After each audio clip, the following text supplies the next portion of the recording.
Hi viewers, today I want to ask you, do you ever want to become a distinctive architect or just a normal or nominal architect? If you want to be a distinctive architect, then you need to watch this video to the end. Today, actually you look at it, a lot of people are putting the cart before the horse. No one can be successful in the field of architecture without possessing these skills that I'll discuss to you about today, because they are required and essentials of an architect. So therefore, if you want to become a distinctive and successful architect anywhere in the world today, you have to possess these three major skills that will be given to you today. So as we go, you'll be able to understand that there's a lot that entails to become a successful architect. Many people don't know, but they just want to be an architect. But today, this video will be unraveling it to you and let you know the useful and essential skills one need to become a successful architect. Among these three skills that I talk of today, the first one is the moral skill. And what we understand about the moral skill is about the moral aspect of architecture. One of those keys is perseverance. The first keys you need as an architect, you need to persevere, because it is a course that it will take your time. There are lots of rigor that you have to go through. So in this aspect, you have to persevere a lot, give a lot of to it, give a lot of sacrifice, and at the end of it is going to pay off. One of the needed skills as regards the moral aspect of architecture is time and management. You need to manage your time very well. A good planner of time, that is who an architect should be. So you have to plan your time, the time you want to do this, the time you will be in the studio, because architecture involves lots of studio work, lot of drafting, lot of logical reasoning, and lots of effort to be put in to become a successful architect. One of these skills again is discipline. In the field of architecture, one could not never and never be successful if you are not disciplined. So you have to be disciplined with money, disciplined with your career, disciplined with everything that concerns architecture.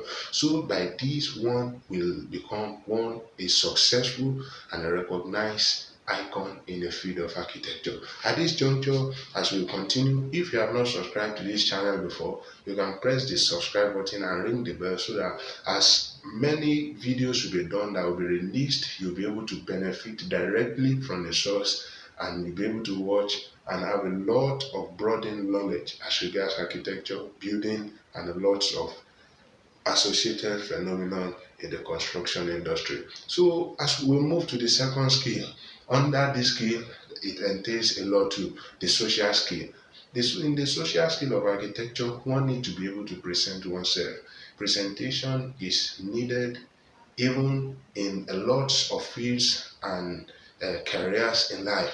So in the field of architecture, you have to be able to present yourself well, present yourself before clients, present yourself before people that are going to be giving you opportunities in the field of architecture. So presentation is a good thing that one need to have in the field of architecture. The way you present yourself, the way your clients are going to treat you. So you must be a good presenter of yourself. You have to package your activities well, so that you will be always in the mind of your clients and in all that you do. Also, marketing skill. You need a marketing skill. Just like a trader in the market, what you want to do is to sell his good. Therefore, he needs a marketing strategy and a marketing channel in bringing his goods to the traders, to the consumers and customers, so that they will be able to buy what he wants. So in this aspect, I can call it advertisement. But you as a professional, you know we are not allowed to advertise and do a lot of stuff. So but you have to present yourself in a manner that your client will have nowhere to go unless he consults you. So you have to market yourself in such a way that people know what you do, people believe what you do, people want what you do. So by this, you'll be able to have an edge way in the field of architecture. Also, an architect has to pay attention to detail. Everything that happens in your environment must come to your thinking, must come to your imagination. How did I want to give them the best? So every single detail and happening in your vicinity should be recorded and detailed by you for you to produce a meaningful and design an outcome from whatsoever you get as feedback from what you do. Understanding your environment is one of a good skill you need to do. Understand your environment, know what they want, know what they need at that particular time, know what is missing. You have to work on that and you give them a lot of skill. You will see that architecture entails a lot of skill, but at the contrary, many people do the opposite. So they'll put the cart before the horse. Many people want to start designing, many people just want to design, many people just want to go to site. Architecture is beyond that. So the last skill and the most essential skill also is the professional skill. You might have been expecting me to put that in the first, but this is not what architecture entails. You have to get the earlier skills before you have this. So when you have those, you can now complement this with that, which is a professional skill. In the professional skill, what you need first is the analytical reasoning and problem solving skill in the field of architecture.